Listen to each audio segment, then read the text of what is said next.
we've got a treat for you on this Halloween episode of SEGA Talk.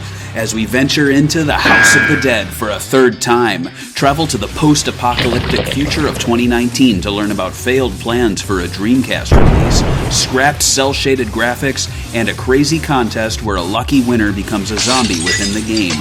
All this and more on a super spooky SEGA Talk.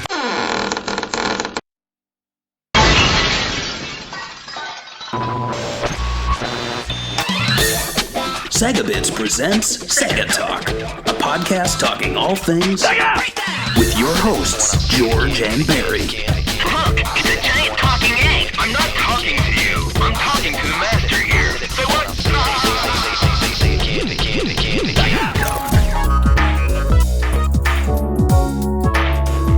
Hello and welcome to an all-new, super spooky Sega Talk.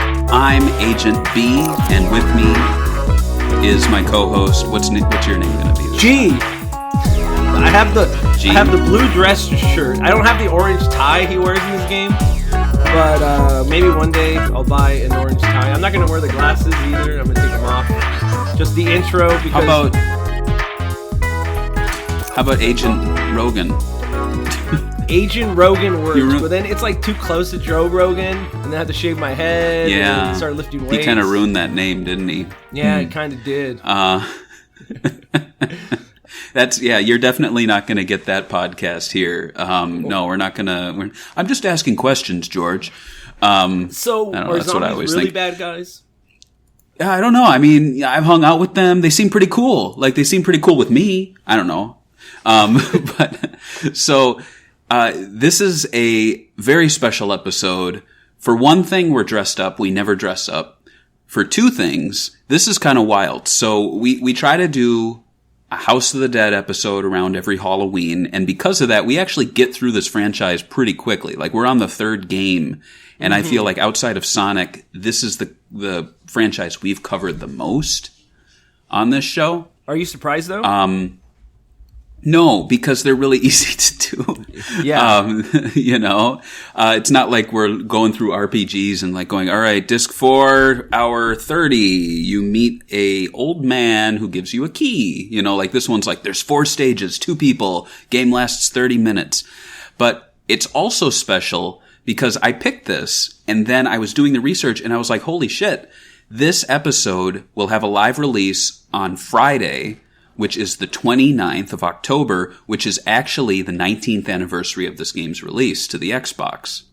And it gets even crazier because after I completed the notes today and I was like ready to jump on with you, I was checking Facebook, and it turns out Galloping Ghost Arcade out here in the Chicago area announced their Monday mystery game. They do a new game every Monday, and guess what game it is? House of the Dead 3. Yeah. Isn't that wild? Yeah. So, like, right now, there are people playing House of the Dead 3 within, like, 10 minutes of me, which is kind of funny because I really could have used that for the research for this episode because, I mean, and we'll get into it, this game has been ported. I'm holding up here, if you're not looking at the video, the Xbox version and the Wii version. There's also a digital PS3 version. This is not a difficult game to miss out on. And so as I get into the notes here, I'm going to take my sunglasses off. But yeah, you got to watch this video because you're really missing out on some primo costuming from both Agent G and Joe Rogan here. Yeah. But before we get into it, you guys can check us out on Patreon. You can support us at any tier. It gives you perks no matter what. Lowest tier, you still get to share your memories at the end. Highest tiers, you get to tell us what to talk about, which is really exciting for us because you sometimes throw us things that we don't even dream of talking about, I'm waiting for that Hatsune Miku episode that's just going to throw us through a loop. But this time we're talking about the House of the Dead 3. Obviously, it's the third entry in Sega's House of the Dead franchise, and it's a direct sequel to the second game, but it takes a lot more time tying in with the first game, and we'll get to that. It was developed by WoW Entertainment, and the game debuted to Japanese arcades in 2002 and Western arcades in 2003, with an Xbox port released almost simultaneously on October 29th, 2002 in America, January 30th, 2003 in Japan, and March 14th, 2003 in Europe. This would make the game exactly 19 years old, as I mentioned. As of the public release of this episode, the game was later ported to Windows PC, Wii, PlayStation 3, and probably, something else. But it makes it one of the more readily available House of the Dead games. So, George, what are your memories of House of the Dead 3? So my memories with House of the Dead 3 was kind of like, I really, really, really enjoyed House of the Dead 2. I think I would say House of the Dead 2 is probably my favorite House of the Dead game out of all of them. And Interesting. Yeah, I just think it's because the gore factor in 2 really kind of like blew my mind. The fact that you could shoot corpses and see holes through them. And like, even if it was censored, it was pretty brutal seeing those holes and these corpses still running at you. That kind of really left a big impression in my mind. And also, it running on Dreamcast hardware really kind of blew my mind when it came out. For 3, I kind of like skipped it, and then I played it later when they re-released it. I never played it on the actual Xbox. And all I remember was that they kind of toned down the gore. This one, and then you also had like a shotgun, I would assume. So it was like they tried to change it up a bit. I still appreciate the game. I just don't appreciate it or like it to the level that, I had with House of the Dead 2. I'm wondering what most people's favorite House of the Dead is, but this is something I never really talked with anybody, but me, it's 2. 3's cool, but there's something about 2 that just like kind of perfected it for me. But what about you? Well, as far as my memories of House of the Dead 3, I bought the Xbox version before playing any other version, I believe, and I never owned an Xbox light gun, and I was going to actually buy one for this episode, but it was just a matter of me probably not getting it in time, and also I feel like, they're $30, but I was just kind of like, do I really want to drop $30 on a light gun that may or may not arrive on time? So right now I'm kind of waiting out to find the light gun for the Xbox, but in the meantime, I have later picked up House of the Dead 2 and 3 Return for the Wii, and that's actually why I bought the Duo Shot accessory that I'm holding here that holds a Wiimote. I also used it for Overkill. And it's good. All of the Wii accessories are kind of tacky because they're really just plastic things that hold the Wiimote, but I think this was one of the rare ones that works really well. I believe there's an official one, but this one looks like a handgun, which just is a lot more fitting for a House of the Dead game. But as far as the game itself, I don't have a strong memory of it. I've played it in arcades. Like you mentioned, the shotgun accessory really makes it kind of unique amongst all the House of the Dead games. One thing I really like, though, is you can do that single-handed like that, Terminator which 2. is really satisfying. Exactly, yes.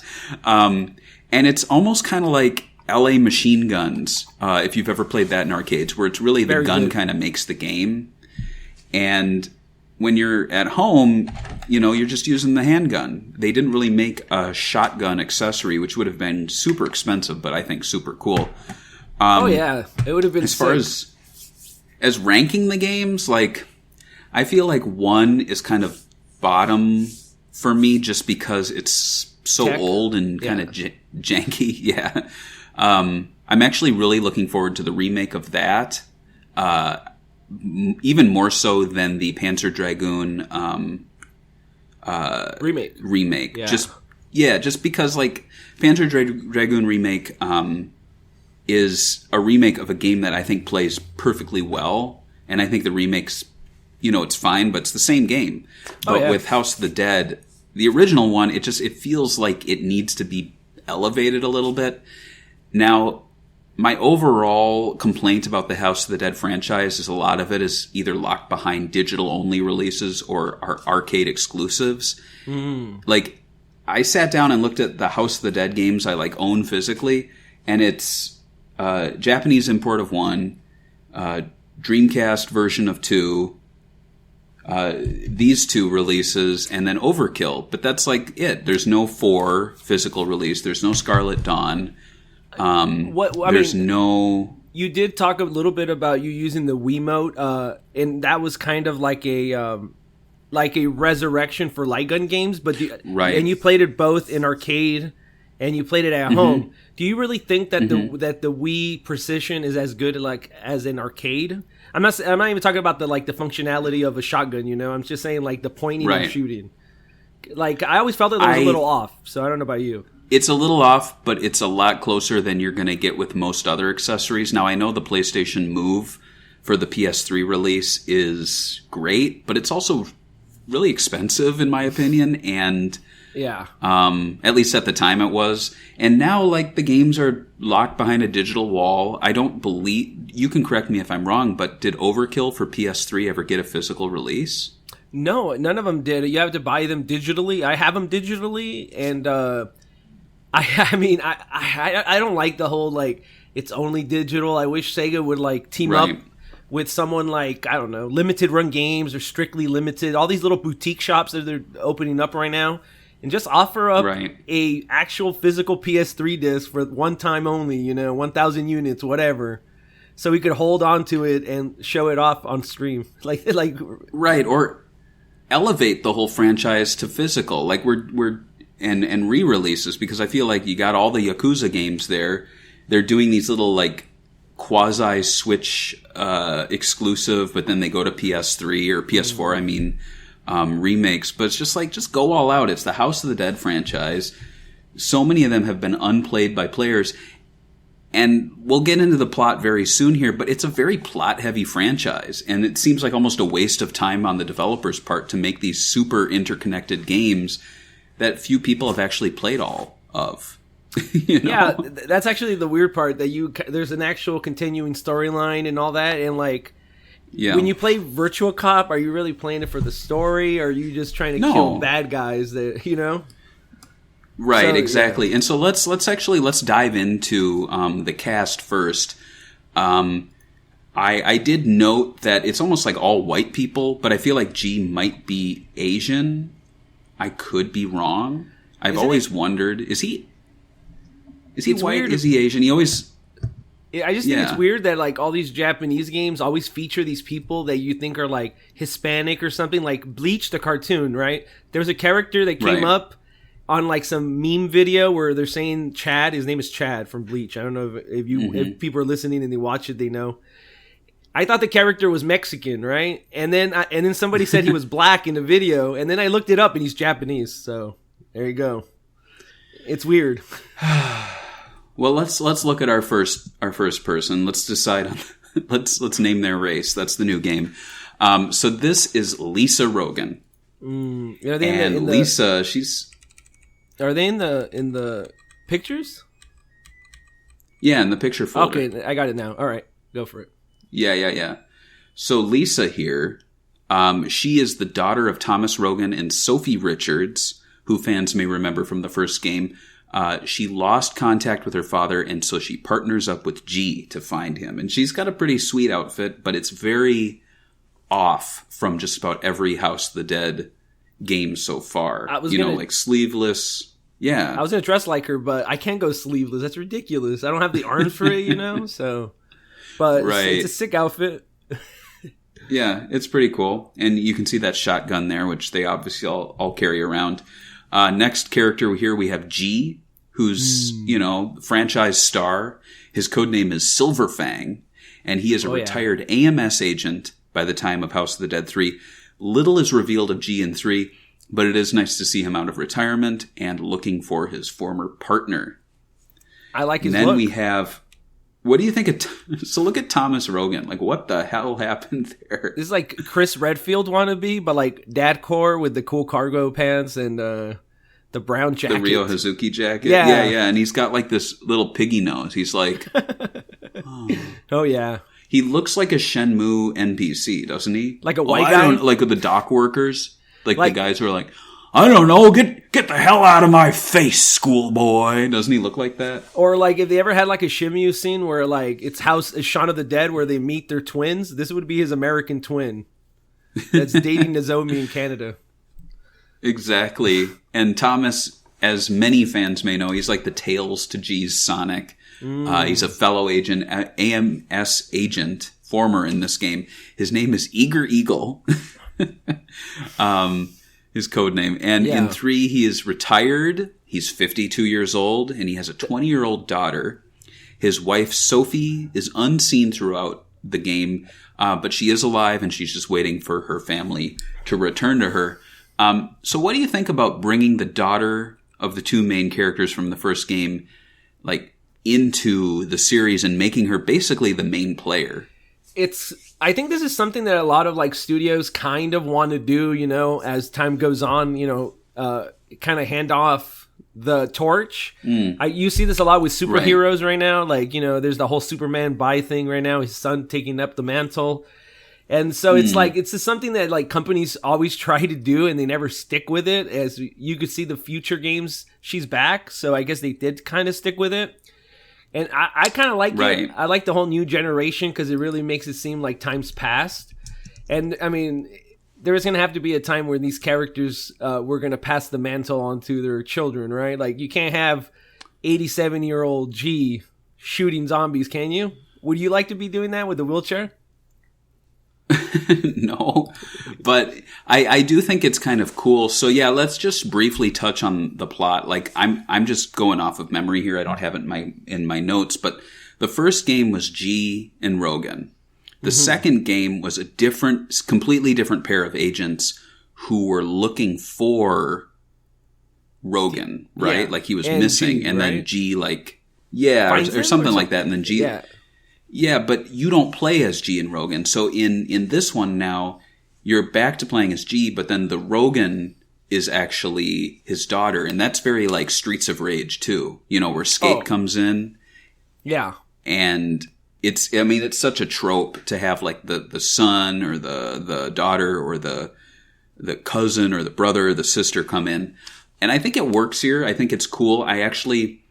The thing I really like about House of the Dead 3 is that it's a much more of a direct sequel to the first game, because it does not deal with the villain of the second game, who's like the beneficiary of the villain in the first and the third game. Also, if we're looking ahead to the fourth game, I think you might have mentioned that Lisa like comes back later. She actually doesn't. There's like another woman. I thought that she was the blonde girl in 5. I must have, or Scarlet Dawn. That's what I assumed. That's what gets so confusing, and we'll get into the plot here very quickly. But yeah, the third, God, it gets so confusing. The fourth game has James Taylor and Kate Green. Yeah, and she's the one that returns Kate for Green. 5, right? That's right. Okay. But what's confusing here, I think we should just dive into the plot. The House of the Dead 3 is actually set in a post-apocalyptic 2019. And remember, this game came out in 2002, so it's a future, but it's not a distant future. It's like when Marty McFly went to the year, 2012 or whatever. Yeah. Like, it's not that far out. It almost guessed it right, though. We almost are in a post-apocalyptic world. What I find so funny about all these games is like the first one was a few years out, so it was 1998, and I think the game came out in 96. The second one was like 2000, I think, and it came out in like 90, I don't know, but it's always like moving the timeline a little forward. The third game though jumps to 2019, but then the fourth and the fifth game take place before 2019. So it's almost confusing. Like this is the end of the game, the whole franchise. The whole franchise leads to a... Right. Yeah. It's like a Street Fighter thing, where it's like 1 and 2 are like together, and then 3 is the future, and then 4 and 5 are like before 3. So it's like, what? Okay. But... And so the plot here is Agent Rogan, he's leading a team of military commandos on a raid of an EFI research facility, which is the source of the apocalypse. Unfortunately, the raid is a failure. Rogan and his team captain... Rogan survives. His team captain, Dan Taylor, is the last one to survive alongside him before he's killed by this creature named Death, who is basically a giant undead security guard. Death kills Taylor, he injures Rogan, and then Rogan's approached by an unknown figure, and then all contact is lost. And so 2 weeks passed, and on Halloween of all days, Rogan's 20-year-old daughter, Lisa, and his former partner, G, arrive back at the facility to search for Rogan. And so the game really kicks off with Chapter 1 here. You get a little, like, prequel chapter, and it sees the pair battling bioengineered creatures. Remember, these aren't zombies. They're, like, bioengineered. as well as boss enemies, which include Death, a deformed sloth named the Fool, and a mutant plant named Sun. And we'll go through the enemies soon. They're pretty wild. There's also flashbacks to the original House of the Dead, which is really helpful if you've never played the previous games, but also probably kind of confusing. And these feature Dr. Kirian trying to cure his terminally ill son named Daniel. His efforts are a success. He does cure his son, but then he goes crazy and he creates the magician, who's the enemy in the first and second game, I believe. And then he also creates an enemy called the Wheel of Fate, which, in his words, will change the future. And then, spoiler alert, Lisa and G, they find Rogan. It's revealed that the mystery man was actually Daniel Kirian himself, the son of the villain from the first game, who saved Rogan from death, the capital D death, the security guard. Daniel joins the team, and then he and Lisa, so in the last act, you actually take control of Daniel and Lisa. G steps aside, and you go after Wheel of Fate, which is revealed to be Dr. Kirian, who was prematurely woken up by Daniel in a revival, weird sort of technique. And Kirian admits to orchestrating the apocalypse. He says, I think he talks about how the Earth's overpopulated, so he wants to start over again. And then he begs Daniel for forgiveness. Daniel refuses, and then he kills his father with Lisa's help. And that's the end of the franchise. Right there. Yeah. And, Daniel is the hero of the story. I mean, let's be honest. There's a lot of people. I mean, he would stop global warming like that. Right. So why are we rooting? Why are we playing? So we're playing as villains killing heroes. So we're technically the bad guys in the series. Is he a villain, though? Because Daniel, he was cured by his dad, and then his dad went crazy and ran away. So Daniel didn't do anything wrong. Okay. Sorry, I'm thinking about the other. Yeah. Okay. But Daniel at least kills his dad, who was the one who started all of this. So he wasn't oh, Papa. Yeah. I think the story. Oh, are we going to be talking about the story, or you want to explain something? Sorry. Well, this is important, because if we're going to talk about the story, we need to talk about the true endings. The game, like many other House of the Dead games, has multiple endings. So if you want to bring up the first picture here, it's just a screen grab. It's the characters walking. So if you beat the game with three or more... No, the one with him just walking with her. Okay, got you. I got you. Is it the one with her? What's her name in the background? Yeah, she's in the background. If you beat the game with 3 or more credits used, Daniel says goodbye to his father, and then he swears to return if evil resurfaces. I mean, kind of boring. So that's the one if you play the game through but die a lot, basically. If you beat the game under 3 credits, and there's a branching system, which we'll talk about also, and you choose Information Systems Department as the last branching path, and we can look at Crazy Daniel. Daniel goes crazy and loses the will to live. He's basically well, how can I go on in a world where I killed my father? What's happening to me? And then he becomes a creature and attacks Lisa. So this is what happened to Padme in the original trilogy. That's a story she just gave up. That's what happens. All right. He does just... That's right. The third ending, which is my favorite, personal opinion, this should be the ending to the entire franchise, is if you beat the game in under 3 credits and you choose the biolab as your last path, the final scene of the basically entire franchise is a genetically engineered creature stealing Lisa's car and driving off, and Lisa and Daniel chase after it and they shout, "Hey, that's my car, you bastards! Say your prayers!" And it's but what I love is you look at it and it's just some old, the middle-aged bald dude in a flannel shirt, and he's just driving away. So at least we confirm that the zombies in House of the Dead can actually drive vehicles. And they can steal vehicles, and they understand the idea of theft. And here's where I have a...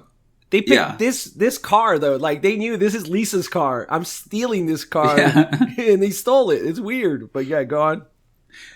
But what bothers me is that when we had the All-Stars racing games, they did give House of the Dead representation, but they chose these two characters from a minigame compilation that was Japan exclusive. Yeah. And their reasoning was these designs were kid-friendly, so they would fit with an E-rated game. My thing is, just have this guy driving a car. I agree. Wouldn't that have been better? Or it would have been this car, Lisa driving it maybe, and then he's like in the hood. Right. So when you bump, the hood goes up and he's just chilling in there waiting for his turn to strike. Missed opportunity. The final one is really interesting. So this last one, if you beat the game in under 3 credits and you choose the DBR Institute or the EFI Genome Ward, which are different paths on the game's branching path structure, you get a cutscene of an unknown man in a business suit limping into the lab to retrieve Daniel's cure, saying, "It appears he," and he's talking about Kirian, "didn't understand its true purpose," and he starts laughing. Yeah, so what's really wild is that this ending actually sets up the villain Thornheart, who is the main villain in House of the Dead Scarlet Dawn, which is the game that came out just like a couple of years ago. Mm-hmm. And he also makes an appearance in House of the Dead 4. So there's just like a really weird amount of setup here for games that really don't pay off until years later. But then what also throws me is that this game takes place in 2019. Those games take place about 10 years prior. So why is it that they're using this villain now in games that take place in the past, but then he makes an appearance here? So it's almost like now you know that this guy will not die in the games you're playing because he needs to appear in this game at some point. Yeah, and so it's like, what? And so this is where I'm like, Sega needs to make a House of the Dead 1 through 5 compilation, add new cutscenes to like kind of not they're not plot holes, but kind of connect everything a little better, because it's almost like if you're playing these through, you're like, oh, cool, that's the villain from the 4th game, but this is in the future, so what? Like, yeah, I have to agree with you. And not only that, they actually kind of have a chance right now to do this because of VR. Because like these games, they kind of remind me of like interactive like carnival rides, or like kind of like when you go to Disney, but you could actually interact with the things that you're looking at. And so to me, it's like VR is just like a no-brainer, especially when you want to be immersed into it.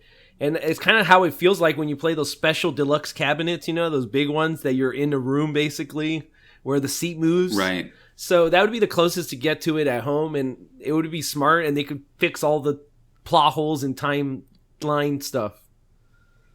How awesome would it be if Sega announced a VR collection of House of the Dead 1 through 5? That'd be sick. With new cutscenes, with interconnected stuff so that you could play from 1 through 5, but in chronological order. And then on top of that, it's almost like you mentioned, like a carnival sort of setup. So when you start the game, you're almost in like a ride vehicle. And so that kind of explains how you're moving through the space. And they could even have like a 3D map screen where, I don't know if you've ever played Wacky Races on Dreamcast. I played a bit of it. But yeah, there's a hub. So when you start the game, you're in a central spot. And if you turn your car around, you can see every track in front of you. And so it's almost like you could do this, but you appear in like this wasteland. And then in front of you is the Kirian Mansions. That's 1. Paris, that's 2. This facility, that's 3. Whatever 4 is, like that mansion. And then 5. And you could either pick which one you want to walk into physically, or you could just ride through them all. I think that would be awesome. And I honestly am really surprised that Sega has not done something like that elaborate, or even something as small as like a menu screen where it's all 5 games. Yeah. They're just... For all the times we write news stories where they're like, Sega's working with a Chinese company to create a multimedia... remember that? They wanted to make like movies and TV shows, revive House of the Dead. Yep. To do that, you need to have the games available. And I think they learned that with Sonic the Movie, because after Sonic the Movie, game sales went up because people were playing, watching the movie, and they're like, oh, let's check out the latest Sonic game. Let's go pick up some of those iOS games that I've been seeing. Like, honestly, this is the smartest thing Sega could be doing, like, as a company right now, is to work with these third-party studios to make successful, well-made TV shows and movies based on their properties, and at the same time re-release their classic content and create new content to tie in with these releases. The movie could be completely different, like Sonic was, but it's just the fact that you're getting the franchise out there in front of people, and you're seeing it in avenues that you typically would not see gaming news. Like the fact that Entertainment Tonight is talking about Sonic the Hedgehog. Oh, yeah. It's a big deal, you know?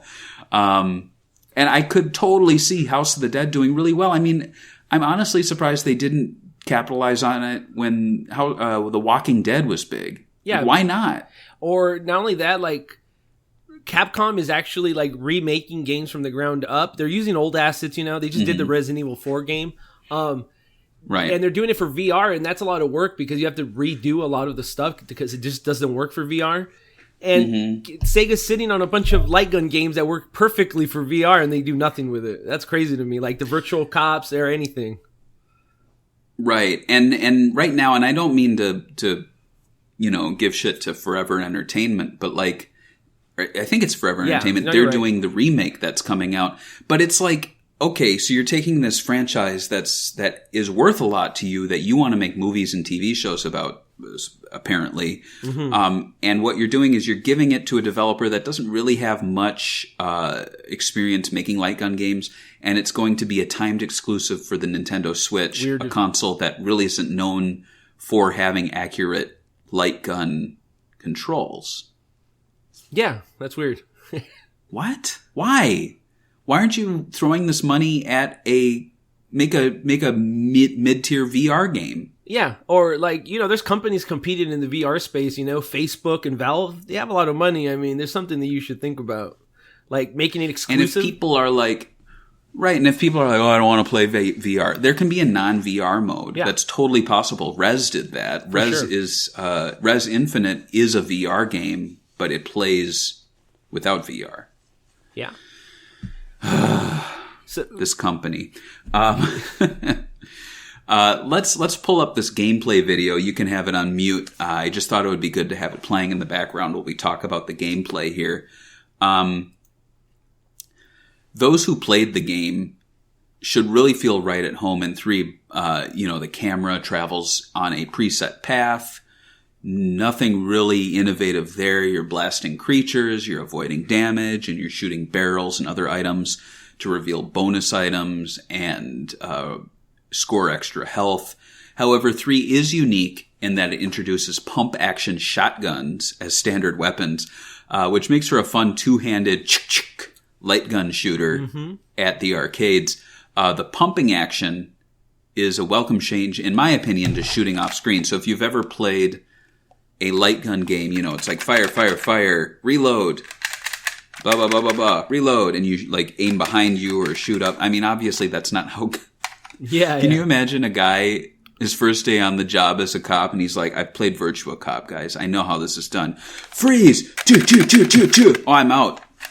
Shoot up the air. Guys, it's not working. I'm shooting it in the air, and it's not filling with bullets.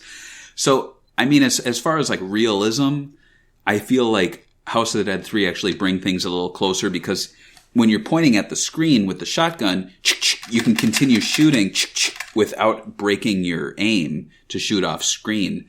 I know that some light gun games uses a button on the side to reload, so you don't need to shoot off screen, but that's kind of annoying to like be pushing the side of the gun. And it's also kind of unrealistic. I guess maybe the safety would be there or something. I don't know much about guns. But it's cool, and it just does not really translate to the home console. Another departure from the franchise, and I don't know if you've noticed this, is that there's a lack of civilians to rescue. You don't rescue anyone. Oh, man, they're the best ones. Don't come. Don't come. Don't come. Right? Yeah, there's a meme there. I know. Me on my wedding night doing it for the first time. Don't come. Don't come. Sorry, that's really gross. But yeah, so what you do instead is you actually rescue your partner. So the player 1 or player 2 gets trapped behind creatures, and then they lose their ability to shoot for a brief moment, and the other player needs to rescue them. So if they're successful, they get a bonus life. And what's nice is if they fail, you don't get, and they don't get any damage, which I think would be kind of unfair because it's like, I didn't choose to get captured. Yeah. It's part of the game. So I think that's actually a really fun system. I know, the Time Crisis. Time Crisis did fun stuff like that, in their later games where players would work together. And so I think it's cool that they started to introduce that. I think it's just a shame that they didn't really push it further in later games. But what's cool is that if you are successful with all your rescues, you're rewarded with a stash of bonus items towards the end of the game to like stock up on. It's almost like you're playing Wolfenstein 3D, you know, where you like find the hidden room and you're like, collect all those items. So let's talk about the gameplay. What do you think worked? What didn't? And do you think Sega did enough here to make the game feel fresh and fun? Well, I mean, it has zombies in it. Maybe outside of the time traveling thing, like I said, I actually like the shotgun with the idea of the shotgun. Like I've never played this game in arcades, but like I've seen people play it on arcades, and the whole like the idea of pumping up a shotgun feels so satisfying. But that doesn't translate at home. So my experience from home, it's like that whole feature that they worked on doesn't really translate. So that's out. So you got to think about it that way sometimes, right? Gameplay wise, I mean, what else are you going to do with a light gun shooter outside of like having different paths like virtual cop or like picking your own, like that's the only thing I could really think of. Can you think of anything they could have like innovative that would have made this a little bit better? Maybe like giving you a slow-mo, like letting you shoot in slow-mo when you randomly make a gauge, or like, you know what I mean? Like fill a gauge, you could do slow-mo, something like that would have been cool maybe. But I can't really think of much. I think that would have been fun, yeah. Can't think of much, It's like the games are all very bread and butter, McDonald's. It's like, what can you do to make a McDonald's hamburger taste better, Besides make it better, I guess. It's, Right. The ingredients, are there. And they're fine. I mean, they're cheesy. Yeah. It's a cheesy game, nice horror game to play in Halloween. What can they do to make it fresh in your mind, Barry? Well, there have been plans very early on in the House of the Dead where there would be, these like foot pedals in front of the player, and they could kick the zombies back, or calling them zombies, the creatures back. So when you're going tuk tuk tuk, if they get too close, you kick the foot pedal in front of you, and then the creature stumbles back. I think that would have been really fun. They actually did implement that in Rise of Nightmares, which is like a semi-sequel to House of the Dead, which is actually a really fun game. I want to cover it on a Sega Talk just because I think people forget about it because it's a Connect title, but there's some cool stuff like that in it. But honestly, it's hard to say because any ideas I have that go too out there make it probably not a very pick up and play game. You know what I mean? Like when you see a light gun game, they work so well because they're basic. Now, I like the idea of like slow down. I like the idea, and I think Confidential Mission would do this sometimes, where it would be like, your mission, shoot the four drones in the sky in 10 seconds to stop the bad guy. Like I think little moments like that would be fun. But I mean, by and large, I think it's a good game. I think I have no real complaints about it. It's just, I guess when you compare it to all the other games in the series, it's kind of middle of the road. I don't think it's as good as 2, but I think it doesn't do anything too offensive to throw things off. So I like it. I don't have any complaints about it. And I feel like Sega did just as much as they could really do for the game. And this is also... I think if anything... Yeah. I was going to say, this is kind of an awkward game, too, because it's like on a very like short-lived arcade board. This is what they did, Virtual Cop 3 and this one, and maybe like a couple other games. Right. Yeah, so it's kind of a weird moment in Sega history. very short-lived, and we'll talk about it in a bit, but it's on a console that isn't known for its light gun games. That too. Like, at all. No. So there's also a cool feature where there's a branching path. And if you've played House of the Dead games, this is nothing new. Like, in 2, there'll be little moments where you're playing a stage, and then it'll be like, should I go up here and rescue that guy, or should I go down here? In this game, though, it's more... The branching takes place between stages, or between chapters, I should say. So if you want to bring up the path graphic, this can actually give us a good idea of how the game kind of lays out. So players play through 6 chapters, with 0 being first and 5 being the last. 3 actually differs from other branching games like Outrun or Shadow the Hedgehog, which start at 1 stage and then go to 2, 4, 6, and it kind of explodes from there. In 3, though, what you do is you play the first stage, 0. You play chapter 1, and then you're given the option to go to 3 different areas, which have 2 versions depending on your initial route. So I think something you do initially will impact those visually. Which is kind of cool. But in the end, you do play everything. You just don't play them in the same order. And I guess something to compare it to would be like Mega Man. Yeah. Or Quackshot, maybe. But I think with Mega Man, there's a lot more. You could play through a whole stage, I believe. It's just depending on the order. Or kind of like Ghostbusters. When we talked about the Genesis Ghostbusters, there's 3 houses you can visit. So you just need to complete all of them before you get to the final one. And as mentioned, your initial selection actually will dictate which ending you get, which is kind of cool.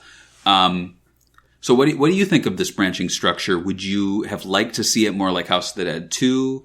Would you have like to see a House of the Dead game that does like the Outrun structure where it just like goes crazy and you have infinite options? Of course. I mean, that would be the dream, right? Being able to like have a bunch of different ways and like, oh, did you go down this path? Because if you go down this path, you find some secrets and stuff.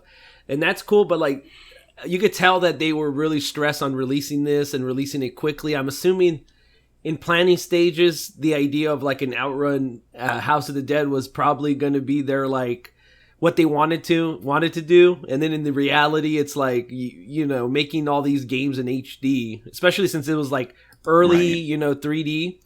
They had to scale back, and then they made this idea where you have to use all your assets because it's a short game, and they did it. They just gave you a little bit of choice.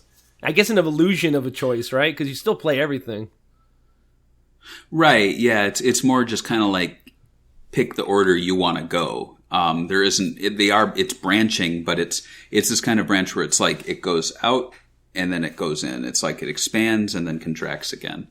I think Sega should do, and this is another stupid idea of mine that people will dislike, a mashup game where it's like a bunch... It's like you get Outrun of the Dead. Oh, dude, that'd be awesome. Or, like where it takes like, it's almost like a mini game compilation like WarioWare, but it's called like Sega Mashup. I don't know, something like that.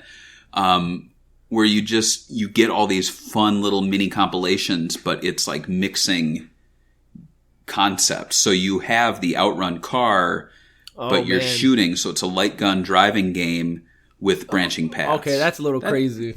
Like, my idea was going to be more like, just get all the levels from 1 through 5 or whatever, and then, like, how you say you're going to do, like, a remake, look graphically the same? The idea of just, like, having a survival mode where it's branching paths like Outrun, and there's, like, rules, so, like, you shoot zombies in the head, you get points, and then you have a shop when you get to the next area, and you could stock up on ammo and see how long you survive. That would be something that would be cool. I like that. Yeah. Okay, let's add that to the VR game that we're making. What we're making, Sega, email Sega about it. Yeah, that'd be cool.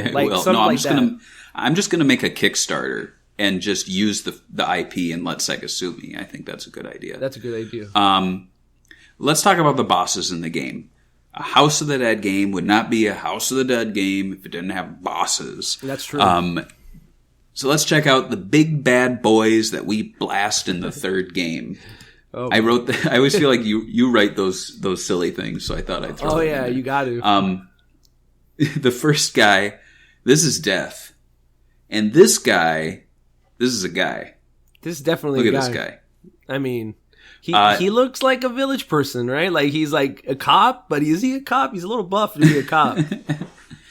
No? So Death, he was created to be a security guard of the facility. And what I thought was really funny is it's like his literal job is to be security guard. And they're like, well, let's give him a little hat. Yeah, that's what I'm saying. It's like he looks like a stripper that's like playing a zombie cop. Right. And to my knowledge, the House of the Dead creatures are not like undead people. Are they undead people mutated? Like, I don't think he was a security guard and then turned into this. I think they created this creature, told him he's the security guard, and then they gave him a little hat. Little cute outfit. And what I find really interesting, what I find really interesting is these guys are like uncontrollable monsters, but they still are smart enough to keep their shoes on and keep their little hat on. Like, if you were a monster, you'd be like, what is it? Like ripping it off, but instead he's like, well, this is my hat. He understands that his arms are muscular and he has to take off the sleeves so people can admire him. You know, he knows. Right. But yeah. And I think, and I did not do this in my research, and I'm just kind of going off script here for a second, but I think there was a toy line. Yeah, it was from Palisades. I don't know if they made House of the Dead 3 action figures. No, they made one, and then it was canceled. But I feel like there was a House of the Dead 3 action figure of this guy. I could be wrong. I'm looking. I see some of them, and not him, but it looks almost like him. Like Strength is one that pops up right away. He kind of looks like him. I don't think they made it to 3. But yeah, there in the early 2000s, there was this insane amount of action figures being made for games that were appearing on like Xbox and PlayStation 2 and stuff from SEGA. And it's a shame this one didn't make the cut, because I would have loved to have a Death figure with his like skull. So he has like a hammer made of heads, like skull heads, like built into the, it's insane. It's beautiful. What's really cool though is it's a chase through corridors, so it's like you're being chased by the security guard. So that's kind of unique. That's innovative. The next one, this next one's messed up. This one's, what's his name, George? Fool.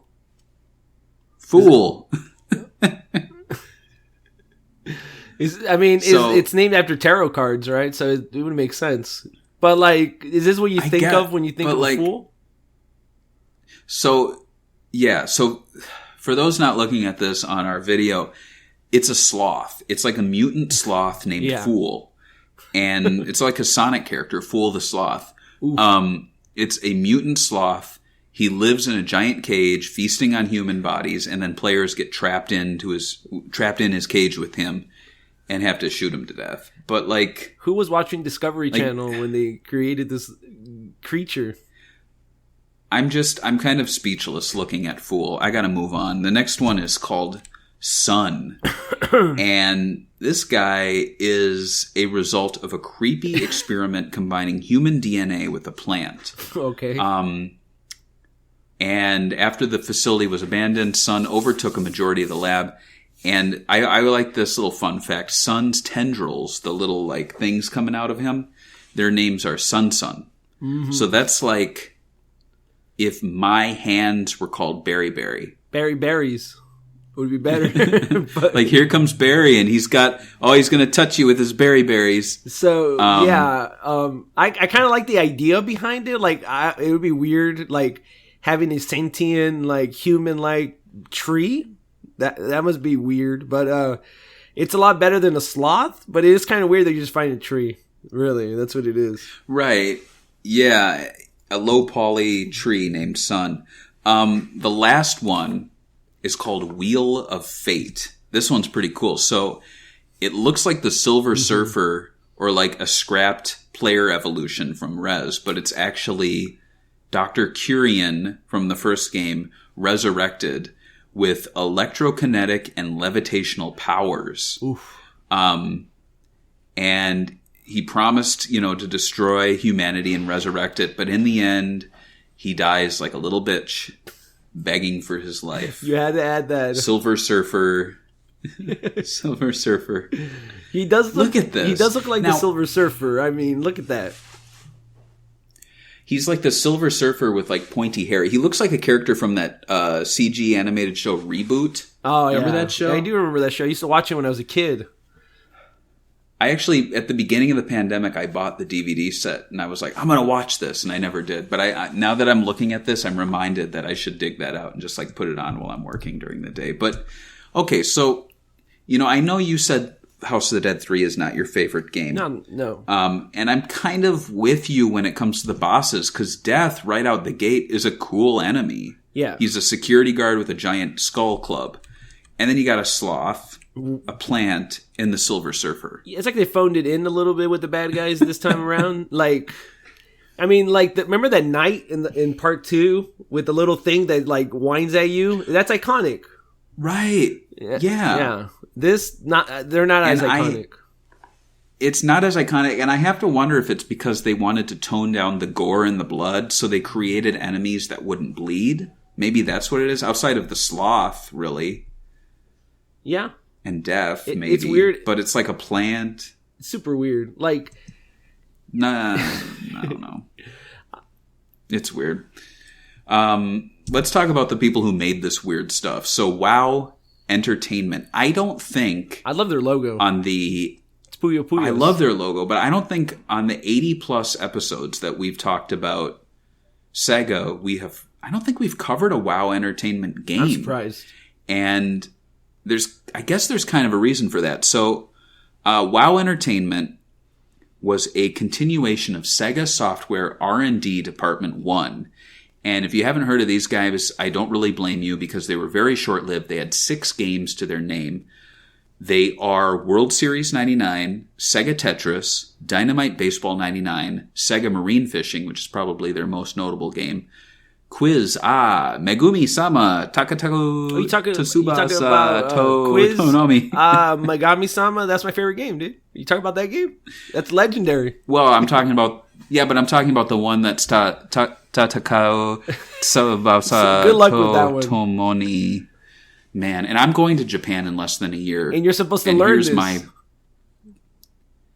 I've been using an app, and I basically know how to count to 2, and it's taken me 2 months. You only need to know 3 things: where's the Sega games, where's the beer, and where's the sushi. That's it. And if you yell loud enough in English and point at things, that's how it works. Their last game was Brave Firefighters, which it's not their last game that they made, but it's the last game that they made on this list. Brave Firefighters, I actually really like that game. And they had it at Galloping Ghost. I think they still do, but I think it requires a lot of upkeep. It's basically a light gun game that uses really heavy fire hoses. I've never played it, but I want to. They feel... So they have... You hold the hose under your arm, and then they have the thing, like the pump. And it's like a scale of how much you turn it, so... You actually can like go full blast or a little bit and then like water runs out. It's fun. Like it's a really fun game. And to me, it's like the most memorable game here. But like, as you can see, there's nothing here that's really jumping out at you. But then they were formed into WoW Entertainment. WoW developed more games that included Sega GT for the Dreamcast and Sega GT 2002 for the Xbox. WoW also developed Alien Front Online, Sports Jam, and the PS2 game Vampire Knight. Other games included the GBA Classics Columns Crown, Pinball of the Dead, which I think is an awesome game. It is a pretty good game. And then Altered Beast, Guardian of the Realms, and they also made Typing of the Dead 2003, 2004, and 3. So WoW only exists. Oh, sorry. I was going to say, like, the Altered Beast GBA game and the Typing of the Dead games are all great games. I wish I was worse at typing, because I don't know if you're I could type almost 90 words a minute. So the fact that these games are like nothing. I don't know about you. I don't know your typing skills, but like these typing games are just too easy for me, you know? But I love them. I like my typing skills. I think I'm a hunt and pecker. Like, I think I look at the keys, but then I realize when I'm typing, I'm not really looking at the keyboard. So I think if I try to type, I'm really bad at it, which is why I kind of suck at those games. It's almost like when someone says to you, oh, like whenever I go to an arcade with people like, oh, Barry does a video game site. Barry, you're good at games. And I'm like, oh no. Shit. And so I'll start playing a game and I'll be really bad at it. And I'm like, it's because you told me I'm good at it. It depends on the game. You know? Yeah, it does. But what's really interesting here, so WoW, in all that time, they only existed for 3 years. They merged with Overworks. They became Sega WoW. And what's funny is before that, they were called WoWworks, but no games were released. So technically, it's a name they had, but never released anything under.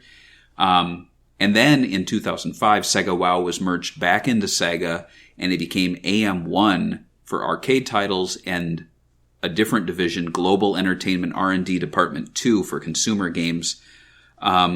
AM1 is probably most notably known now for releasing House of the Dead Scarlet Dawn. So, I mean, some Sega teams, they have complex histories, and honestly, I think WoW is one of them, and I don't think I don't want to, like, belittle them, but it's not that interesting of a history. You know what I mean? It's like, you were a studio that didn't really make much, and then you were a studio that made a couple of hits on the Xbox, and then you were briefly another studio, and then you just were basically brought back into the fold. Oh, yeah. Do you? But okay, so when I boot up like some of these games, like Smilebit games, I'm like, oh, I'm playing a Smilebit game. Have you ever booted up a WoW Entertainment game and like gotten excited by the logo? Well, I'm a Sega fan, so like we're a little different compared to normal people. I think most normal people wouldn't care because like they made light gun games that they played real quick in the arcade compared to like Smilebit that made, like, I would consider Jet Set Radio one of the most iconic games released in that era, just in the fact that it was the first cel-shaded game, and a lot of games after that started copying the idea behind that art style. Right. So there's no, I mean, I would say the House of the Dead is probably the closest they got to being that kind of level of iconic. But like a lot of their games, like you said, are street racing games. I really wonder, like, are we ever going to cover a Sega GT game? Probably not. Are we ever going to cover, like, I mean, never say never, but Dynamite Baseball 99? I don't know. No. I don't think so. I think if we talk about Sega GT, it's probably going to be all of them, because I just don't know how you can talk about one and then be like, next time we're talking about Sega GT Online, which is... Yeah. And it's almost like Daytona, where you had the 2002. You kind of had to talk about those when you talk about the original Daytona or the remake they made in 2016 or whatever. Right. And for me, you know, I look back at that time where Sega told all of their studios, go operate external from the company. You're still owned by us. You still work with us, but you're kind of like your own thing. I love that period of history. I think, you know, like, I get when Beatles fans talk about like a certain era and they're like, that was it, man. That was the peak of the Beatles. Like for me as a Sega fan, I'm like the peak of Sega was late Dreamcast era or early Dreamcast era, where they took all the teams and they gave them like their own studio space. They said, go at it, make creative stuff. You're not AM1, Department G, Section 2. It's like, make a fun logo. I think, though, WoW Entertainment, out of all of them, like Smilebit, Overworks, what's some United Game Artists, Sonic Team, I think WoW Entertainment is the one where I hear the name, I see the logo, and I expect something exciting, and then I look at the list of games, and it's kind of disappointing. Like, there's a few great ones, like this one. But, like, yeah, it's... I think they could have done more. I think they should have done more. But maybe they were the racing game, and House of the Dead guys. Yeah. And you know? I mean, like right now, even now at Sega, it's still a little complicated with their studios and how they work. Like we have like people are still saying like Sonic Team worked on Phantasy Star 2 Online 2, and I'm like, did they though? Isn't that a separate team now? Right. And then they got the real Go Toko, whatever you say, RGG Studios. RGG, yeah. They have them, and now they're their studios. I just wish that, like, I don't know, like, if you're going to have another studio, like, Sonic Team's fine. You know, they've had that name forever.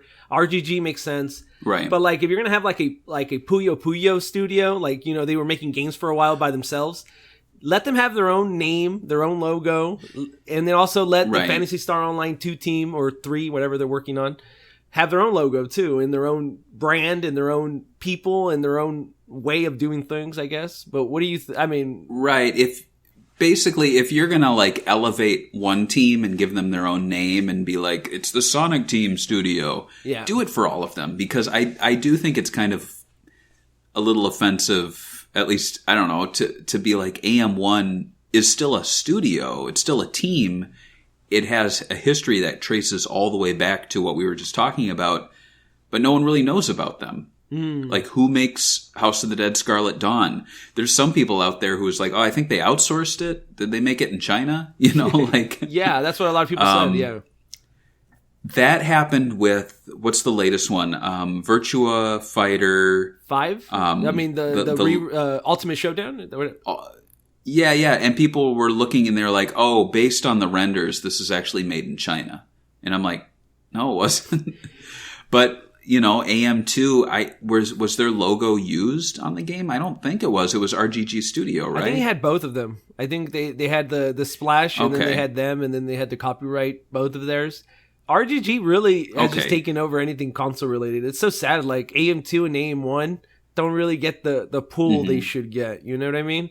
Like they should, and I think that's going back to talking about giving these games releases. Like, why not elevate AM1 a little? Like, maybe those Japanese developers don't care or don't ask for it, but like as a fan base, I think it's great to kind of compartmentalize these groups to give them more of an identity. And I mean, the AM1 team, they have a logo, but I don't think you show it to anyone, they're not going to know what it is.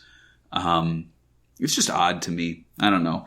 Let's talk about the development team though. So we have a picture of... I always love when these come up because it's like I could totally throw in a different guy and no one would know. But the game House of the Dead 3 was originally developed with the number 3 instead of the Roman numerals. 3 also began as a Naomi hardware game before transitioning to Naomi 2 and eventually launching on Sega's Xbox-based Chihiro board, and which, as you mentioned, George, was not really used that much.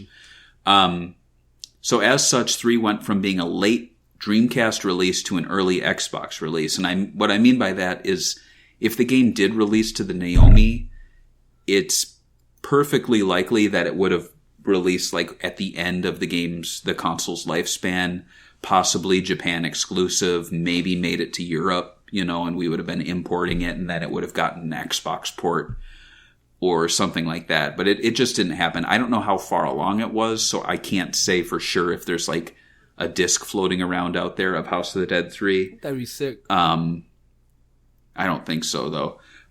Director Takashi Oda returned to the series, having directed previous entries, including 1 and 2. Yeah. That's about it. Yeah. Meanwhile, Yoshinori Tomoyasu served as the game planner, and he directed Vampire Knight. Have you ever heard of that game? No, I have not. This is like the first. Is it good or is it one of those bad games? Because every time I hear a vampire game on consoles, it's always a bad game. I don't know. Like there was that Vampire Rain game. The guy that made Sonic. Remember him? Yeah. I'm looking at the pictures. So what's interesting about that game is it was released for arcades and PS2. But it was a joint project with Namco and Sega. That's and it weird. kind of is a spiritual offshoot of House of the Dead, but it's set in like a gothic vampire horror theme. It's almost like Castlevania, but I know Namco did not make Castlevania, so I don't know where they were pulling from. However, apparently, and I don't know what elements were, but several elements of Vampire Knight were carried over into 3. So I think being the game planner, having directed Vampire Knight, they brought in the game planner and he brought some of his ideas. So, a game we've never really heard of influencing House of the Dead 3. The head of WoW Entertainment, and I threw his picture in here, that's the guy we've been looking at, Rikiya Nakagawa. He would also return to the franchise, having worked on the previous titles. But soon after, he actually left for a corporate job at Sammy, and then he left after that to become president of some other company. So, honestly, like, House of the Dead 3 was kind of like the grand finale for a lot of these guys. Like, this was the third game, then they went on with their careers, did other things. It was also kind of the end of WoW.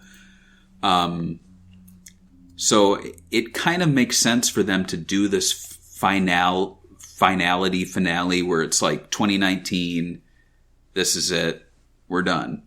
I don't think they ever planned to end the series here, but I think that's kind of probably the intent. They also, when they were making the game, they wanted to have it be very accessible for new players, which is also probably why they moved the story into the distant future, so they could just do little references to the first game and kind of keep it at that. The branching paths were not new, but as I mentioned, rather than being within the game, they were between stages. And then what I really liked is that the bosses in the game actually didn't appear at the end of the stage. They would appear at random moments during gameplay, which I think really made the game a lot scarier for players because, you're always waiting for that title card. Yeah. And then the boss appears. But instead you'll be playing and then all of a sudden the security guard's chasing you. Something like that kind of carried over into Rise of Nightmares. There was kind of this like Jason Voorhees character who's stalking you throughout the game, and he'll just appear at random times. And so you always have to, it's kind of like Alien Isolation. Yeah. Like you don't know when or where you'll be attacked. If we look at this next slide, this is really cool. So House of the Dead 3 was going to be cel-shaded. What do you think of these pictures? It reminds me of that same game, those characters we talked about from that side series, right? The one with the dad and the girl, where they made that cel-shaded. I'm assuming that they were going to plan to make this cel-shaded, and then that didn't work out. I really do think, I mean, when we talked about 2 in the House of the Dead 2 episode, we talked about how they went to court or whatever based on the violence. And I'm assuming they really took that to heart, and I'm assuming this was probably one of their plans to try to like negate any negative aspects of the game by like, oh look, it's a cartoon actually, so it's not real violence, right? Yeah, I mean, I like the graphics. I like the Jet Set Radio like cel-shaded look. I think the user interface is a little cheap looking. It almost looks like a mobile phone game. Oh yeah. But I don't think that's final. No. So I think a lot of people are judging this based on like concept art, really. I think a final product with these like brighter colors would have been really kind of cool and interesting.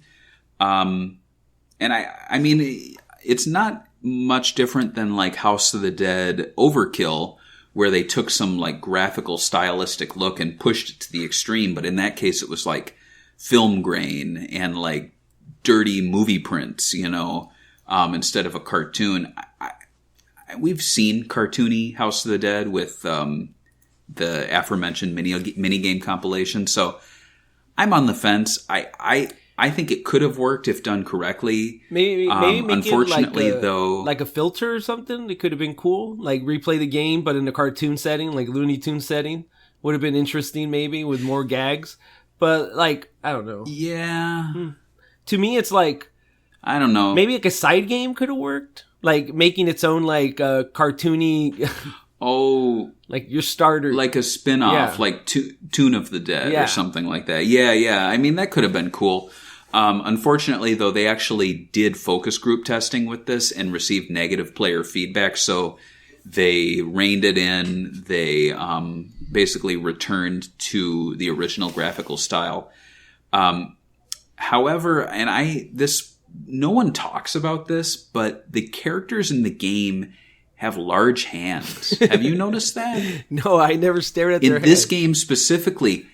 So I don't know. I mean, if you're watching on YouTube, maybe you can jump back and look at our character profiles. If you look at Rogan, his render, it's the in-game render. Look at his hands. Oh my god, they are huge. They're bigger than his head. You know what? And if you look at what's her name, Lisa? Like the girl, was her name Lisa, or what was her name? She has Lisa. She has like the most normal hands, and I'm assuming they're like, she's a woman, she can't have big hands, obviously. But that is a lie. That is a render. That's a lie, though. That is a render. The renders have normal sized hands. The in-game graphics, their hands are like twice the size. Because if you look at his hand, he could put his palm on his face and curl his fingers around to the back of his head. Look at the ending when you gave me, and that's not the ending when the guy's it's not walking? Just him. Yeah, and then the guy that steals the car, his hands are like on his lap, but his fingers are on the steering wheel. The zombie that steals the car, his hands are so long, right? He could rest his hand on his knees and still steal the car. That's long. Exactly. And so I honestly have to wonder if this was a carryover from that cartoony graphical style that they just couldn't fix.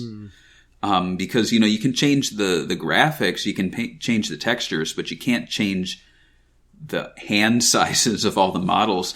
But I honestly think it's because the game uses motion capture technology, and specifically they did motion capture hands. And I think they made the hands larger to accentuate the finger movement. Because if you did those tiny little normal-sized hands with the 3D model, it'd probably be a little too complex. Maybe there would be, like, the fingers might, I don't know, like, collide with each other. But when you're doing these big, big hands... And the only other time I can think about that is if you've played Sonic Adventure 2, that game has a lot of motion capture. And remember how huge all the humans' hands were? Like the President and Eggman? Yeah.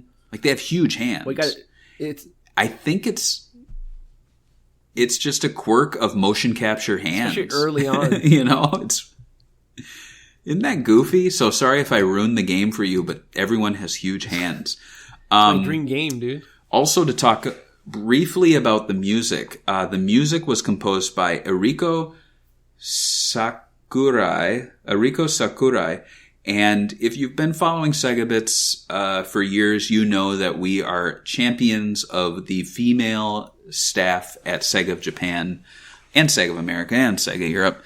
But what I like so much about it is, like, you get these people who are just, like, so instrumental within Sega, who are women in an industry that is very male dominated. And I feel like Sega was always a little more pioneering in giving women a chance, not just a chance, but giving them, like, leadership positions and key development roles. Eriko, though, she is best known actually for this game, for doing the soundtrack, and she plays the theremin. Do you know what the theremin is? No. What is it? So the theremin is this, like, electric box. There is a thing that goes up the top and on the side, and when you play it, you don't touch it. It's all based on how close your hands are to these, like, electrically charged pieces of metal, and it makes that creepy. Oh, I see now. There's people playing it on the internet. Exactly. So she did the music for 3, and she played the theremin on House of the Dead 4, which really makes me want to dig out the 4 soundtrack. And she actually now works at Namco Bandai under the name Taurine. So that's what she's up to. But she had a brief history with Sega. She worked on those quiz games that you like so much. She also worked on a game called Virtua Golf, which kind of blows my mind because I did not know there was a Virtua Golf game until I realized I want to play it. It is an arcade-only game known as Dynamic Golf in Japan. I want to play it. and it was never released to consoles. I want to play it. I want to play all the Virtua games. Same. She did the music for Altered Beast, the PlayStation 2 version. Remember that one? Yeah. The really bad one? Yeah, you do. And she even composed music for Super Smash Brothers on the 3DS. I think everyone did, under though. her name Toreen. Everyone did, though. Yeah, that's true. Even like Yuzo Koshiro, everybody at Sega. I think even Hideki has a track there, and Hideki doesn't do anything anymore. Well, what's interesting though is she did the staff roll music for the 3DS game. Oh, I mean, yeah, that game is so packed with like music. Like you could buy the game and all the DLC and just go through all the music through it, and it's like, oh, cool, it's worth it just for the music. She did the ticket selection music for the Wii U version. She did a lot of music for World Series Baseball 2K1. Yeah, so I mean, not a huge history at Sega, but definitely made her impact on the House of the Dead franchise. So check out the soundtrack for that. Meanwhile, I also want to talk about Meat Man. So to market the game, Sega held a unique contest called Become a Zombie, which bothers me because they always say these aren't zombies, these are creatures. But then Sega of America is like, you become a zombie. You ruined the game. So from October 25th, to November 23rd, 2001, people were asked to send in photos and short explanations with their zombie costumes. And then on November 30th, the development team members reviewed the entries and picked a winner to appear within the game itself. The winner was Meat Man. Meat Man. Meat Man is a creature that appears in the Genome Ward level, so he's a unique enemy creature. Let's take a look at Meat Man here. He looks... What do you think of Meat Man? I like his shirt, very stylish. But I don't know if I would wear that shirt that loud with some like khaki pants. But hey, Meat Man knows what he's doing. I don't know anything. He's got white eyes. His head's made of like meat, I guess. I mean, it's better than the sloth. He's got no skin. He's better than the sloth. For sure. Meat Man. Why does he need a boss? Meat Man. Hey, you play the Meat Man? His big old hands. He's got big hands. Yeah, yes, exactly. Yeah. Meat Man's Meat Man. I wonder, and not to bring the show down, but like this was a month after 9/11 where they're asking people to send in pictures of zombies. You think? Like, do you think it just was like not... Was 9/11 I don't know. Like zombie attack? I'm not sure. Well, I'm just saying, okay. Like, you're coming out of 9/11 and then they're like, oh yeah, by the way, we got a contest going on where you can send us pictures of zombies. And it's like, dude, we're dealing with some stuff over here, Japan. And Japan's like, come on, dress up. I don't know, whenever I'm like researching stuff and I'm like, oh, a video game came out a week after 9/11. I'm like, I don't think anyone was playing it. Yeah, it was a weird time. All right, let's look at this promotional ad. I love this promotional ad. Hey, you talking about also? You talking about my favorite Tales from the Crypt ripoff comic book right here? Well, and I honestly think this is like a remnant of that comic booky, cartoony style, because this is like totally out there. Mm-hmm. It is a ad for the game that looks like a 1970s horror comic. Oh yeah, what do you think of this? You always ask me as a designer. I think as a comic book fan, George, what do you think of this? Wow, I like it. Like I told you, it reminds me of Tales from the Crypt, which is like one of my favorite. Like I think everyone likes Tales from the Crypt. The HBO show is really what got me into it. I've read some of the comics. Obviously, they're not as good. They were very cheaply made. But I really love the aesthetic they always had, and these zombies really remind me of those comics. I feel like if the cel-shaded look could have captured this, like, Tales from the Crypt, like, raunchy comic book that you would see in the, back in the old days, it might have passed focus testing and actually been a thing, But it just looked a little bright. Right. This looks more like what they should have aimed for right here, for sure. And what I find interesting is it's very House of the Dead overkill, like this ad, because House of the Dead overkill was based on Grindhouse movies from like the 60s or the 70s and 80s. This is based on horror comics around that time. And if you remember, like every stage of House of the Dead Overkill would kick off with like a trailer and like a trailer voice. And you see right here, spooky tales of terror that will make you shiver. Like if you remember any of the stages in that game, they always had like catchy little like trailer lines. I would love to see a House of the Dead game that just goes full on horror comic book, complete with like the turning pages. And maybe you could even like get a little meta and have like the light gun starting to shoot through the comic book pages and there's like paper going all over the place. That would be fun. I don't know. They should just have like a spokesperson that does the intros too. Like, today we're going to be telling the tale, you know, kind of like the Crypt Keeper and the HBO. The Crypt Keeper, yeah.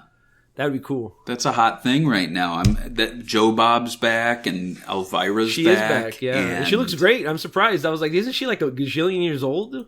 She looks younger than me. What the hell's going on here? I went to a toy show over the weekend and they had a Coors beer standee of Elvira holding the tray. I didn't even ask how much it cost because I'm sure the guy would go, $450. Yeah. Oof. I did see a copy of Sonic 1 for $20. Wow, that's pretty good. I mean, for today's market, right? I mean, $500,000 game. I mean, I'm dressed like the guy too. Hey. Well, no wonder you... Video games are really hot right now, yeah, they're kids. pretty hot. Did you see a bunch... I saw a bunch video of games are really hot right now. People are like... Jeez. Yeah, Mario 1 is worth $1 million. I didn't know that. I thought a lot of people bought that game. Oh my God. I don't know. Not to throw the show completely off the rails, but I get targeted with Pawn Stars videos constantly on Facebook. And I got the one where it's like, all right, what are you bringing in here? I have a copy of Mario 1 9.6 graded. And they're like, oh, Mario 1, that's a popular game. I'm going to bring in my expert. And he's like, yeah, this game sold for $40,000 at auction last year. And he's real? like, what do you want for it? I'd like 50. Yeah, and I'm like, go away. I hate the speculator market. But yeah, let's talk about the trailer, I guess, we're going to talk about. I want to talk about other things. All right. So let's take a look at this prototype trailer. This is a trailer that released for the game that includes footage that's after the cel-shaded stuff was rolled back, but before the final release. It's 2 minutes long. We can check out like the first minute or so. I'll play it. Wow, it's the future. Right. So right off the bat, they're showing the time progressing. If you've played House of the Dead games, the date is really important when they set up the cutscenes. Oh yeah. Look at their hands. Look at the hands. They're beautiful. They're huge. Oh my God, you're right. They're ridiculously big in here. Aren't they? Are they bigger here than they are in the game, or are they the same size? No, that's how big they are. This is what I wish my hands look like. No, actually, not really, because I look like a freak. Can you imagine that? Like, isn't that the guy on Always Sunny in Philadelphia? Yeah, that's what I'm saying. It's like you can't even buy regular gloves. Why? Look at those hands.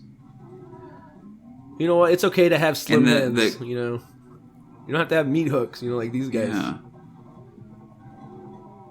I guess he took the Rogan name seriously, and they're like, let's give him Joe Rogan hands. Huge, humongous meat muffins. You know what I mean? Like, what? Is that what the horse paste does for you? That's what taking steroids does sometimes. I'm assuming they took steroids for this because holding a shotgun is hard. Hands grow. Have you actually ever shot a shotgun in real life? Well, you know, my speculation, I actually have. I did skeet shooting one summer. Yeah, it's with the shotgun. They have a recoil. I mean, they push you for sure. I thought. Yeah, I had my shoulder was purple. Oh yeah, for sure. Like it wouldn't be fun actually shooting the shotgun that much the way you do in this game. That's for sure. But yeah. So I mean, gives you a good idea of what the game looked like in its like development state. It looks cool. I mean, it looks close to the final product. Yeah, for sure. Yeah, so my mouse is freaking out, so I can't get back to the notes. Okay, there we go. I need to get my light gun and use that as the mouse. Oh, yeah. When released on the Xbox, the game was a faithful port to the Chihiro board. The game also utilized the light gun, and it was the only one of the 3 games on Xbox to ever use the accessory. The other two were Silent Scope Complete and Starsky and Hutch. Okay, really? Yeah, that was that was a TV show, and then they did a movie version with who was it? Owen Wilson, right? It was him, and wasn't it the guy from? It was basically the Zoolander. Yeah. They did kind of like a wannabe comedy remake. Yeah. Okay. Oh, and I've got control back, so I can keep doing the notes. The bonus content, and I love this. So the bonus content in both the Xbox and the Wii version, so you can pick up either version to get this bonus content. The PlayStation doesn't have it. No, it doesn't. PlayStation don't got nothing. No, it doesn't have the unlockable. No, just wanted to say that. Oh, which sucks because this bonus content, it's House of the Dead 2, which is the PC version. Like, that's cool and all. But what's really awesome is there's a connecting mini game with new cutscenes and dialogue from the characters, and it almost does this like if you've watched our previous episodes where we talk about like Altered Beast or something, where at the end of the game, like they're like, oh, it's just a movie, or oh, it's like a game within a game. And here the characters start talking to you, and they're like, well, that's it, bye, and they start walking off, and they go into an elevator, a time traveling elevator. And it starts going down these floors, and the floors are years. Like, this sounds like a dream you would have. Like this is so dream. Bizarre. This sounds like something you would tell your friends at school, and they go, that didn't happen. That's not in the game. You're lying. And the years go backwards. So it's 2015, 2010, 2005, 2000. And at each stop, the player will shoot hordes of creatures through the doors. And depending on their performance, they'll be rewarded with bonus items. And the mode ends with the year 2000, and it zooms open, and you see the two stars, James and Gary, of House of the Dead 2, preparing for their adventure. Very cool. Which is just insane. And so, rather than talk about it anymore, let's look at it, because it has to be seen to be believed. And this is from a YouTuber. What's his name? Do you want me to put on mute? Is he talking over this? He talks at the beginning, but that's about it. But yeah, so you can see here. I don't know what we're expecting. Welcome maybe he does talk to over House it. of the Dead 2. My dad's waiting for Yeah, isn't that awesome? Wait, where are you going? That's pretty cool. What's happening? But the players actually leave you, so they don't even go with you on the elevator. You are you. There is no player you're playing as. Yeah, so you're playing as the player, like you yourself. And I mean, that could have been interesting in a way, where there is no hero, you are the hero, kind of. Like, you didn't have to have a person that you play as, you know what I mean? Like, when you play these games, you play as a person, right? Like, even Virtual Cop, you're a cop with a name. I forget their name now. But you play as a person, so this is kind of an interesting take, let's be honest. Like, even though it's just a bonus. Oh yeah, here it is. Look at that. And then you go right into the second game. So it's like this weird time travel elevator that connects. Back to the Future, but with House of the Dead. But I love how the players, like, you see the characters from House of the Dead 3, and they're just like, oh, that was fun, bye. I love it, dude. And this is what makes me think a House of the Dead VR game where you access, like, the stages through, like, elevators or doors would be awesome. I mean, it's here. It happened. Yeah, and Anyway. what you were saying is pretty. I remember playing something like this. I just don't. I haven't played the Wii one since the thing came out. Like, you know how hard it. You know, I don't know if you get it like this to me. Like, I was gonna play House of the Dead 3 before this whole thing. We were gonna do this whole thing, but then I have to go look for my. I have to look for my PS3 in storage, connected, collaborate my Move controller, check that the batteries are all done up. And it's a lot of trouble. I just wish that, PS3 games could play on PS4, kind of a thing. Or, like, we had a modern release of some of these games. Like you said, all 5 of them would be sick in the collection. Because, like, yeah, we'll see. I don't know. Maybe the Switch could have a light gun thing. I don't know. It's so weird that there hasn't been that many light gun games on Switch, though. I think House of the Dead, that's coming out soon, right? The remake might be one of the first ones, I want to say. Let me see. Yeah, and it's interesting, too, because House of the Dead, the original one, has never really been bundled with 2 or 3. It really seems like 2 and 3 have been kind of connected a lot of the times with their Gal releases, gun. and so it's just kind of strange that 1 has kind of sat aside, untouched for years. 2 and 3 are their own thing, connected. 4 only released once, and then 5 probably won't be available for a long time, if ever. Talking briefly about the Wii version, the booklet's really cool. It says G's Files, so it looks like a book that like G kept. I think House of the Dead Overkill does something similar with the booklet. I could be wrong. Yeah.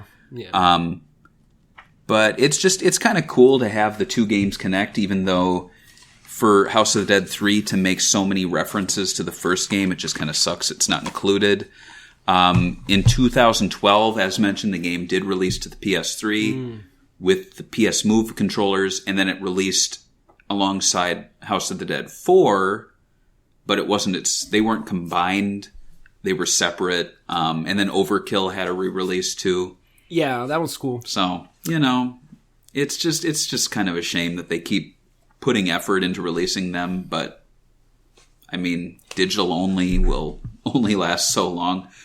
The PS3 release, I would say it's worth picking up if you can still pick it up, because that's the question we're going to ask. But like, I will say that like they should at least re-release these 2 games on PS4, because like the Move controllers, the same Move controllers you use on the PS3 work on the PS4, right?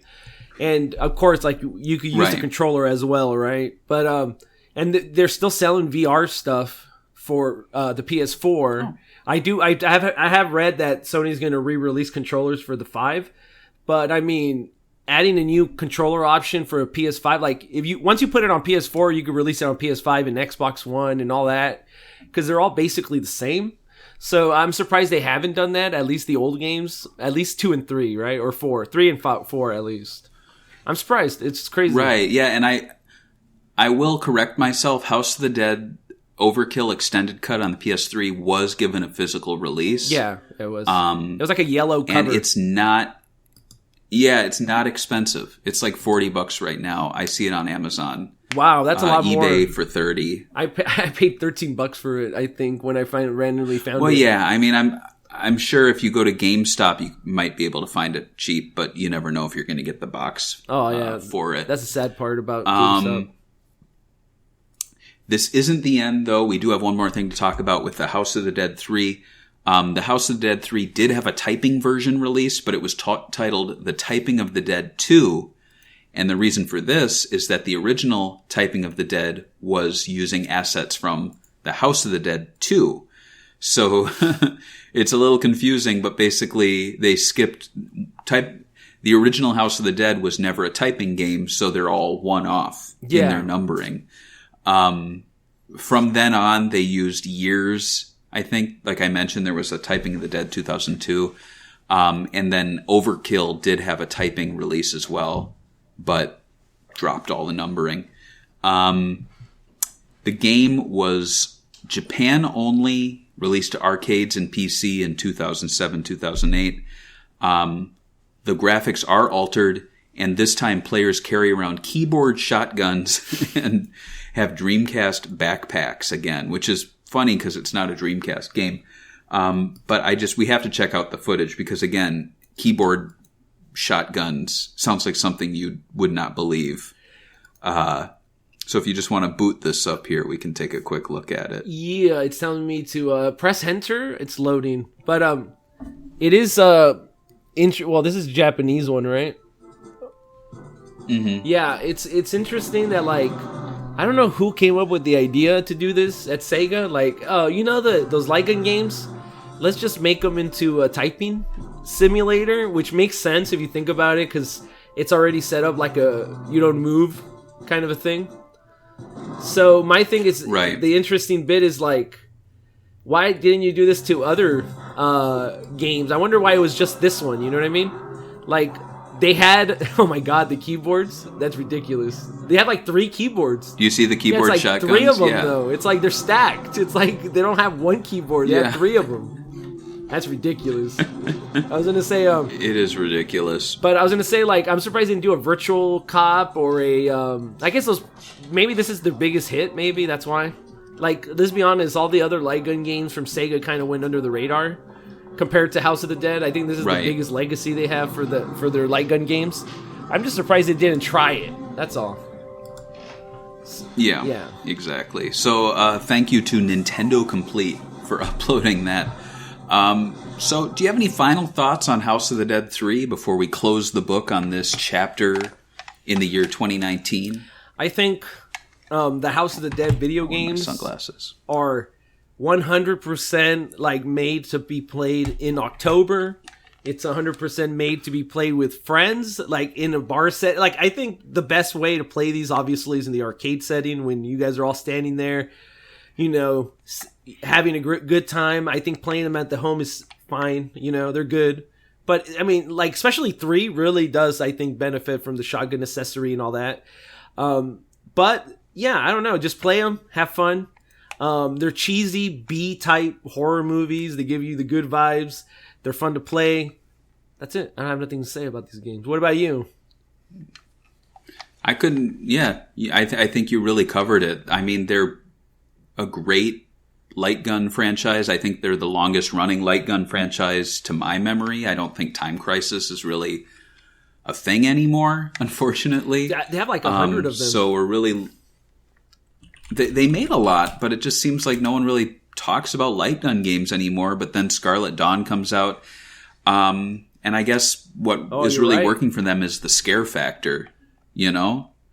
People like to be scared. It's a good game. I think we in the past talked about these scary games, and they said they're great because if boys play with like girls, they get to like...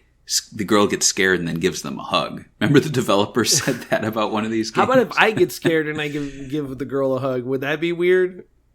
I mean... That's weird because men do not get scared. Oh, that's true. I've never been scared in my life. That's true. I forgot about that. There you go. That's right. So yeah, if you support us at any tier, you get your memories read. Apparently none of you remembered this game because we only got one message from Alex Hugh, who said... I don't have any memories of this one yet, great. But I did buy a copy for Xbox, now to wait for my local game store to stock up on original Xboxes, always working in reverse. So he can't wait to play it. Yeah, so that just about does it. George, what's the next episode? Do you know yet? I actually, I was thinking about doing it, and I don't know if you guys seen my Twitter post, but I was thinking about doing it at failed Sega controllers and kind of talking more about the in-depths of the Sega controller, how it was supposed to be wireless at first, but the technology wasn't there. Some of the issues modern gamers have with the controller now, and maybe kind of go into the triggers, go into failed designs. There's this one that looks like a Wiimote that a lot of people have been saying Nintendo copied, so I think that might be interesting. But that's my idea right now. It might change in the future, but it might be just failed Sega controllers for the Dreamcast. I don't know how that would be an episode. When I do the notes, I'll let you guys know on Patreon. You guys can check us out there at patreon.com/SegaBits. That's the end of the episode, so I'll see you guys next time. All right, reload. Reload. Bye. Reload. Yeah, that worked.